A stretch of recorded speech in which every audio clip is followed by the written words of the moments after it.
اور جو لوگ ہم سے ملنے کی امید نہیں رکھتے کہتے ہیں کہ ہم پر فرشتے کیوں نہ نازل کیے گئے یا ہم آنکھ سے اپنے پروردگار کو دیکھ لیں. یہ اپنے خیال میں بڑائی رکھتے ہیں اور اسی بنا پر بڑے سرکش ہو رہے ہیں. جس دن یہ فرشتوں کو دیکھیں گے اس دن گناہگاروں کے لیے کوئی خوشی کی بات نہیں ہوگی اور کہیں گے کہیں کوئی رکاوٹ کھڑی کر دی جائے.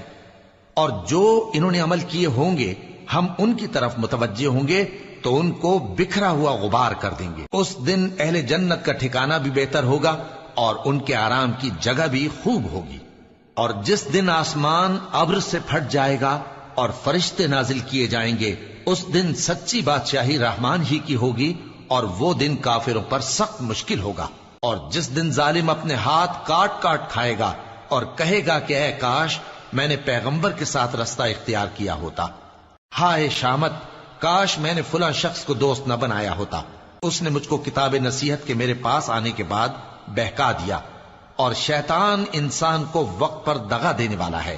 اور پیغمبر کہیں گے کہ اے پروردگار، میری قوم نے اس قرآن کو چھوڑ رکھا تھا اور اسی طرح ہم نے گناہگاروں میں سے ہر پیغمبر کا دشمن بنا دیا